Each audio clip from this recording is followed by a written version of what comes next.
Pemirsa, di program Bukan Jalan-Jalan Biasa kali ini, saya akan mengajak pemirsa berkunjung ke 4 kota di Arab Saudi, yaitu Madinah, Mekah, Taif, dan Jeddah.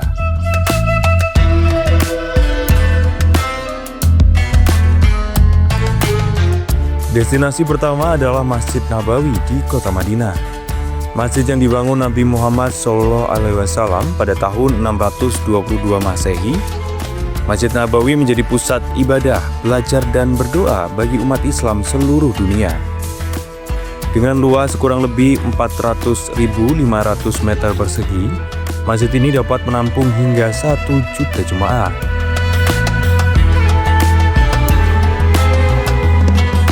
Masjid Nabawi selalu ramai baik saat sholat maupun sepanjang hari. Arsitekturnya menggabungkan gaya Islam klasik dan modern. Dengan atap bisa dibuka, sistem penyejukan udara, dan sistem audio yang memudahkan jemaah mendengar azan dan khutbah. Suasana damai di masjid membuat para jemaah betah beribadah dan mendalami doa.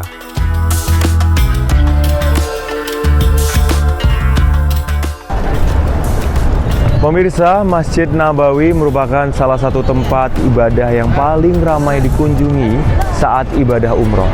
Dan kali ini saya akan mengajak pemirsa untuk merasakan seperti apa ibadah salat di Masjid Nabawi. Bersama saya Goldi Gumilang, ikuti perjalanan saya.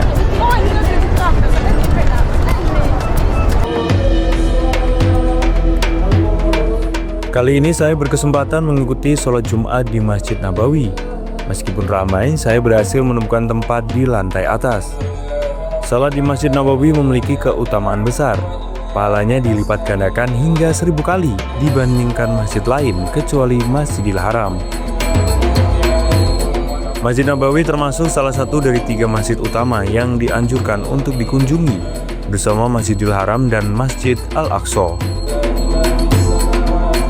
Selama berada di masjid, para jemaah dapat berjalan di lorong-lorong masjid, menunaikan salat sunnah, berdoa, atau sekedar menikmati suasana spiritual. Selesai salat, para jemaah menikmati air Zam-Zam yang tersedia gratis di berbagai titik di masjid. Air ini dipercaya memiliki keutamaan dan kearifan spiritual serta menjadi simbol berkah bagi yang meminumnya. Jadi kurang afdol jika sehabis sholat tidak meminum air Zam-Zam. Air Zam-Zam ini sendiri tersedia di sejumlah titik atau di banyak titik di Masjid Nabawi dan jumlahnya ini ribuan pemirsa, sehingga untuk jemaah yang ingin meminum air Zam-Zam ini bisa langsung singgah ataupun mencari dispenser ataupun titik-titik yang ada air Zam-Zam. Kita coba minum dulu. Bismillahirrahmanirrahim.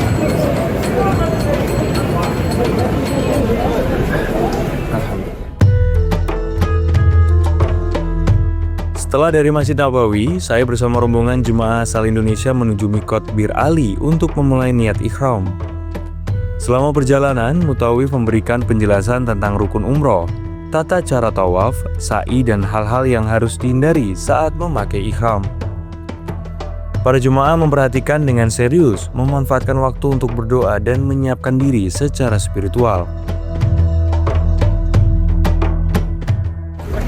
Saat ini kita sampai di Masjid Bir Ali, di mana setelah ini akan melaksanakan niat umroh atau mikot di perjalanan menuju Mekah.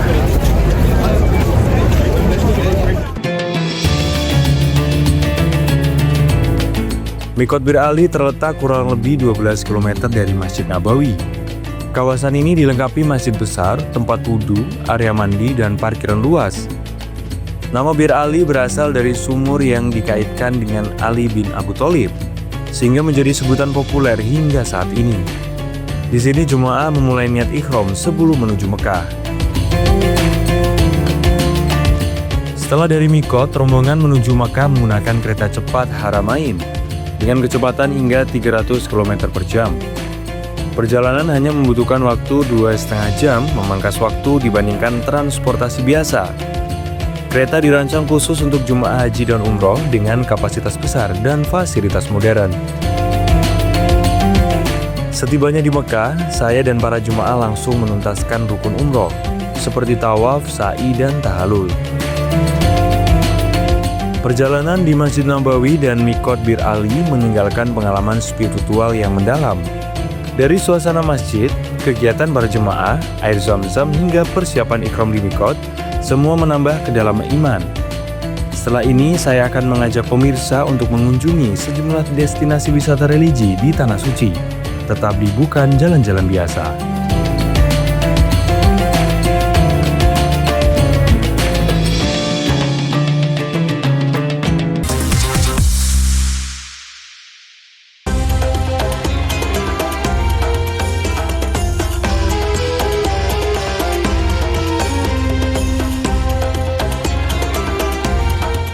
Perjalanan menyusuri wisata religi di Tanah Suci berlanjut.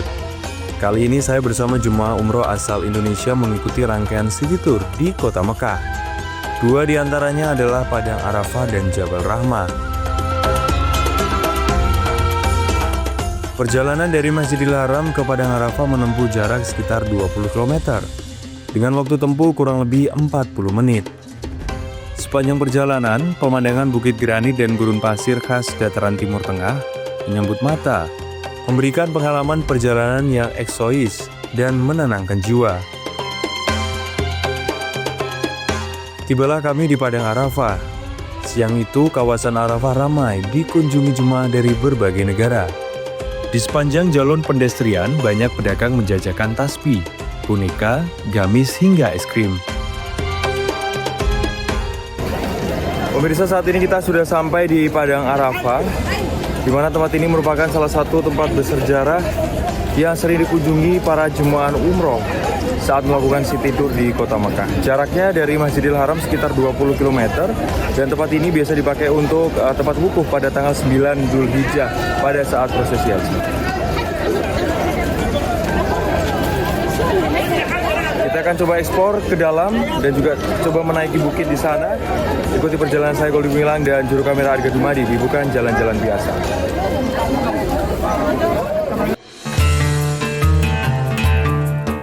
Padang Arafah memiliki luas sekitar 12,25 km persegi, menjadi lokasi penting dalam ibadah haji sebagai tempat wukuf. Di sini terdapat Masjid Namirah yang hanya digunakan pada tanggal 9 Zulhijjah untuk sholat jemaah haji. Masjid ini menjadi saksi khutbah terakhir Nabi Muhammad SAW. Selain itu, terdapat sebuah bukit dengan tugu putih di puncaknya yang dikenal sebagai Jabal Rahmah, ikon terkenal di kawasan ini. Jabal Rahmah memiliki keistimewaan tersendiri. Bukit setinggi kurang lebih 70 meter ini dipercaya sebagai lokasi pertemuan Nabi Adam dan Siti Hawa setelah terpisah ratusan tahun. Selain nilai sejarahnya, bukit ini sering disebut Bukit Kasih Sayang karena banyak jemaah berdoa di sini untuk jodoh, keharmonisan keluarga, dan keberkahan hidup. Di tempat ini jamaah sekalian, tempat jamaah haji berkumpul di setiap tanggal 9 Zulhijjah, ya, atau yang kita kenal dengan nama Yaumul Arafah. Berbicara tentang Arafah, maka kita berbicara tentang tempat dan tentang hari. Hari ini kita sudah berada di tempatnya, namun kita belum berada di harinya karena hari ini bukan tanggal 9 Zulhijjah, ya. Hari ini atau tempat ini akan menjadi sangat mulia, akan menjadi tempat yang sangat luar biasa. Tempat jamaah haji berkumpul di setiap tanggal 9 Zulhijjah. Bahkan tempat ini juga sebagai tempat yang selalu dikunjungi, selalu didatangi di setiap kegiatan City Tour Mekah. Wajib setiap jamaah umroh dari berbagai macam negara pasti datang ke tempat ini, ya. Tempat Nabi SAW di tempat ini, di Padang Arafah ini, Nabi SAW khutbah terakhir atau yang dikenal dengan nama khutbah Arafah. Bahkan ketika Nabi berkhutbah Arafah, konon diceritakan juga bahwasanya Al-Quran ayat yang terakhir yang menjelaskan tentang kesempurnaan Islam diturunkan di hari itu. Dan 3 bulan sepulang Nabi dari melaksanakan ibadah haji atau yang dikenal dengan nama Haji Wada, Nabi kita SAW ya dipanggil oleh Allah Subhanahu wa Ta'ala meninggal di kota Madinah. Ya, inilah Jabal Rahmah jamaah sekalian. Jabal yang juga dipercaya sebagai tempat pertemuan Nabi Adam dan Siti Hawa ketika mereka diturunkan di muka bumi. Mereka dipisahkan oleh Allah, satu turun di Jeddah, satu turun di India, kemudian 100 tahun kemudian mereka berjumpa kembali dan titik pertemuan mereka berada di tempat ini. Makanya gunung ini diberi nama Jabal Rahmah yang dikenal dengan nama Gunung Kasih Sayang. Setelah menyimak sejarah dan keistimewaan lokasi, saya bersama rombongan mulai mendaki Jabal Rahmah. Bukit ini memiliki tangga sekitar 1.600 hingga 1.700 anak tangga yang memudahkan jemaah mencapai puncak. Meski tidak terlalu tinggi, pendakian tetap menantang karena cuaca panas di tempat tersebut. Ya pemirsa, bukan jalan-jalan biasa. Kali ini kita mendaki di Bukit Kasih Sayang ataupun Jabal Rahmah, dimana bentar lagi kita akan mencapai puncak. Ini perjalanan dimudahkan dengan menggunakan tangga ya pemirsa. Bisa dilihat di belakang kami ini masih banyak jemaah yang ingin sama-sama untuk menuju ke puncak dari Jabal Rahmah. Di puncak bukit, jemaah melakukan sholat, berdoa, dan bersuah foto. Selain itu, jemaah juga menikmati panorama Bukit Granit dan pemandangan Padang Arafah yang luas. Banyak jemaah larut dalam doa, mengadahkan tangan memohon ampunan dan berkah bagi keluarga. Pemirsa, kita sudah sampai di puncak dari Jabal Rahmah.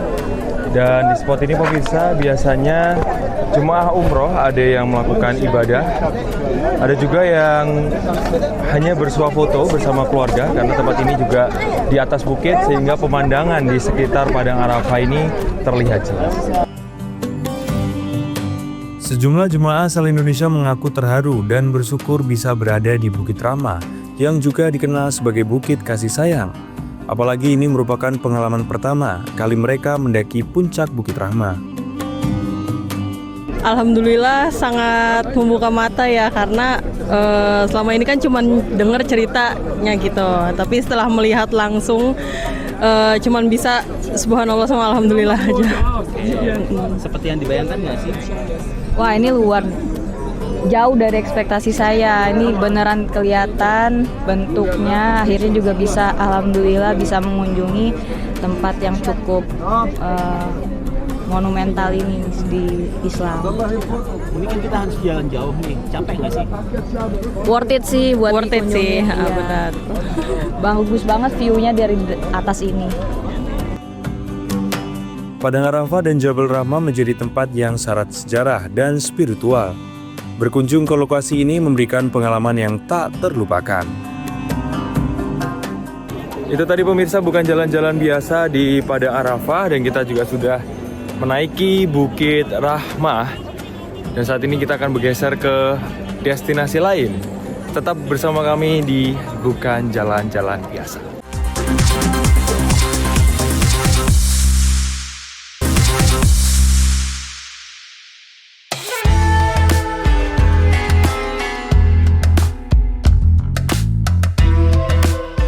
Setelah menyelesaikan perjalanan di Madinah dan Mekah, saya bersama rombongan jemaah asal Indonesia bergeser ke kota Thaif yang terletak di Pegunungan Hijau. Thaif terkenal dengan suasana sejuk, taman-taman buahnya, dan udara yang segar. Kota ini sering menjadi tujuan relaksasi bagi para jemaah setelah menghabiskan waktu di panasnya padang pasir Mekah. Di Thaif, kami menikmati makan siang khas nasi mandi Arab bersama jemaah umroh asal Indonesia. Nasi mandi itu dihidangkan dalam loyang besar, cukup untuk 4 orang. Suasana keluarga terasa akrab dengan aroma rempah dan daging yang membuat semua orang lapar menjadi semakin nikmat. Pemirsa, di salah-salah kunjungan kita ke kota Thaif, ini bersama jemaah asal Indonesia mampir dulu ke salah satu restoran dan ini menikmati nasi mandi. Memang budaya di Arab Saudi atau di daerah Timur Tengah ini kalau makan bareng-bareng bisa jadi dalam satu loyang. Kita akan coba. Tadi saya udah ambil sedikit nasi mandinya, tapi di sini juga masih banyak. Terus ini ayamnya, tapi ayamnya digoreng ya. Kita akan coba. Bismillahirrahmanirrahim.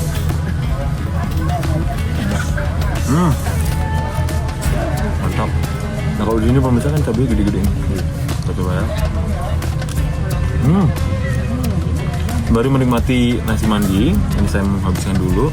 Nanti kita akan jalan-jalan ke salah satu pabrik pembuatan parfum mawar yang terkenal di Timur Tengah. Selesai menikmati nasi mandi, kami bergeser ke pabrik parfum kuno di Thaif. Terkenal dengan pembuatan minyak mawar dan parfum tradisional yang telah ada lebih dari 100 tahun. Di dalam pabrik, terdapat tungku besar untuk menyuling bunga mawar dan berbagai botol kaca berdesain kuno untuk menampung minyak mawar. Pemirsa, bukan jalan-jalan biasa, kali ini kita menyambangi salah satu pabrik pembuatan parfum kuno yang berada di kota Taif, Arab Saudi, di mana lokasi ini terkenal dengan pembuatan parfum mawarnya. Bisa dilihat pemirsa, di ruangan ini terdapat penyulingan, kemudian juga ada kompor, tungku lawasnya atau tungku kunonya yang nantinya akan disaring dan berupa parfum. Ini pure terbuat dari mawar, cuma sekarang memang trennya sudah modern ya pemirsa, sehingga ini dijadikan destinasi wisata untuk para turis maupun jemaah umroh yang singgah di kota Taif. Di depan pabrik parfum kuno, terdapat toko parfum yang menawarkan berbagai macam botol dan aroma. Para jemaah dipersilahkan membeli langsung di tempat ini. Beberapa jemaah membeli parfum untuk keluarga di rumah. Terdapat berbagai merek parfum, mulai dari yang populer hingga yang modern, dengan harga bervariasi mulai Rp30 atau Rp120.000. Hari ini kita beli parfum varian blackout. Kita beli 10 biji. Oke, beli 10 biji. Dapat harga. Yang satu ditawar belum dikasih. Oh, oke. Yang satu ya. Dapat harga berapa aja itu, Mas? Yang satu ini 60. 60 ya, Pak ya? Jadi yang satu lagi ditawar 60 nggak dapat minta 70. Oke, ini baunya sama, Pak, belinya? Satu. Nggak beda yang itu. Oh ya, kalau yang 10 ini sama? Sama ya. Oke. Ini rencananya mau dipakai sendiri atau dibagiin sama saudara juga, Pak? Kasih saudara. Kan dibagi-bagi dua. Ini kan anak saya baru 7. Oke. Ya, sebelumnya memang ngincar buat beli parfum di sini atau gimana, Pak? Ya kepengennya sih. Itu buat oleh-oleh. Buat oleh-oleh. Oke. Selesai menjelajahi Taif, rombongan kami bergeser ke Jeddah, kota pelabuhan modern yang menjadi pintu gerbang utama bagi para jemaah.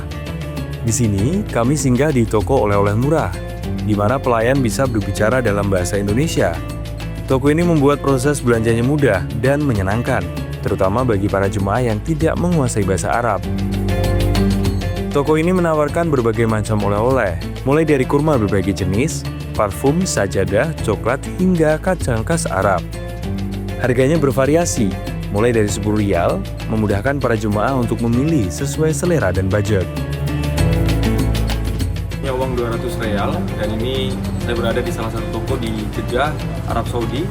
Rp200 ini bisa dapat oleh-oleh apa saja ya, bisa saya bawa ke tanah air atau ke Indonesia. Coba kita cari di sini.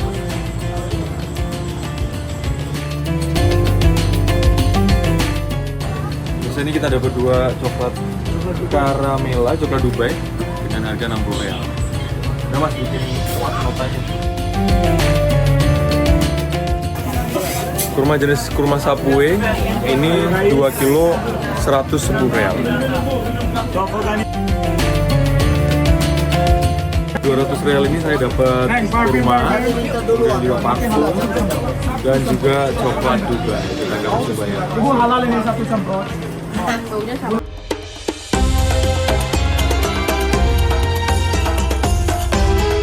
Perjalanan saya di Tanah Suci mulai dari Madinah, Mekah, singgah di Taif, hingga Jeddah, memberikan pengalaman yang tak terlupakan bagi saya dan rombongan jemaah umroh.